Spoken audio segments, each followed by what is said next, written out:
छात्रों, आप सभी जानते हैं ग्रामर में पार्ट्स ऑफ स्पीच का बहुत अधिक महत्व है। इसलिए जब कभी हम कोई इंग्लिश की ग्रामर की पढ़ाई शुरू करते हैं तो सबसे पहले हम पार्ट्स ऑफ स्पीच को रिवाइज करते हैं। वैसे आप सभी जानते हैं कि हम लोग पार्ट्स ऑफ स्पीच क्लास 5 से ही आप लोगों को पढ़ाना शुरू कर देते हैं। तो पार्ट्स ऑफ स्पीच का सामान्य अर्थ होता है शब्द के प्रकार। जो हम लोग एक वाक्य लिखते हैं उस वाक्य में कई प्रकार के शब्द होते हैं। उन्हीं शब्दों का अध्ययन पार्ट्स ऑफ स्पीच कहलाता है। There are 8 kinds of parts of speech. They are noun, pronoun, verb, adjective, adverb, preposition, conjunction और इंटरजेक्शन। सर्वप्रथम हम नाउन की बात करते हैं। हम सभी जानते हैं नाउन को हिंदी में संज्ञा कहते हैं। The name of person, place और थिंग इज कॉल्ड नाउन। ये आप सभी लोग क्लास 5 से ही पढ़ते रहे। There are mainly 5 kinds of noun: proper noun, common noun, collective noun, material noun और abstract noun. There are 2 more kinds of noun. They are countable noun and uncountable noun. अब बात करते हैं प्रोनाउन यानी सर्वनाम की।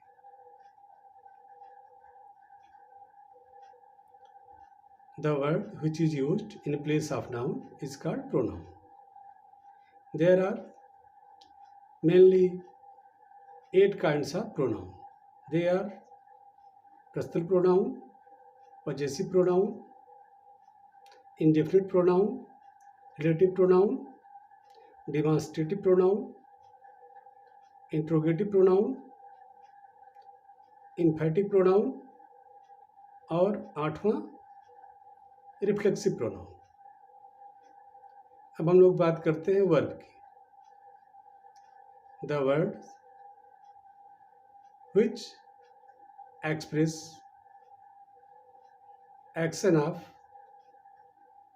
noun or pronoun is called verb. There are mainly 3 kinds of verb. They are intransitive verb, transitive verb and mixed verb. अब हम लोग एडजेक्टिव के बारे में सामान्य अध्ययन करते हैं। Adjective, the word which describes noun or pronoun is called adjective. The word which describes noun or pronoun is called adjective. आप सभी जानते हैं विशेषण का प्रयोग कैसे करते हैं। आगे इसके बारे में विस्तार से चर्चा करेंगे। Now adverb, modifying words are called adverb. thereafter preposition, a word or phrase which shows the relationship between the different parts of sentence is called preposition. Now conjunction, this is very simple. Joining words are called conjunction.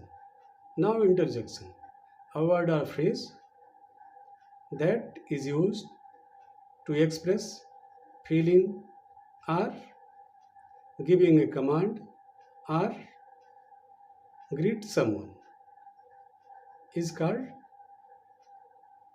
interjection. इस तरीके से 8 parts of speech होते हैं। आप सभी लोगों को इसको रिवाइज करना चाहिए। इसको विस्तार से अगले एपिसोड में मैं चर्चा करूंगा। इसका प्रयोग कैसे होता है, इसके उदाहरण क्या हैं, अन्य सारी चीज़ें अगले एपिसोड में चर्चा करूंगा। अभी आप लोग इसको रिवाइज करिए और सेल्फ स्टडीज़ के माध्यम से अपने ज्ञान को, पार्ट्स ऑफ स्पीच के बारे में अपने ज्ञान को और परिपक्व बनाइए। Thank you.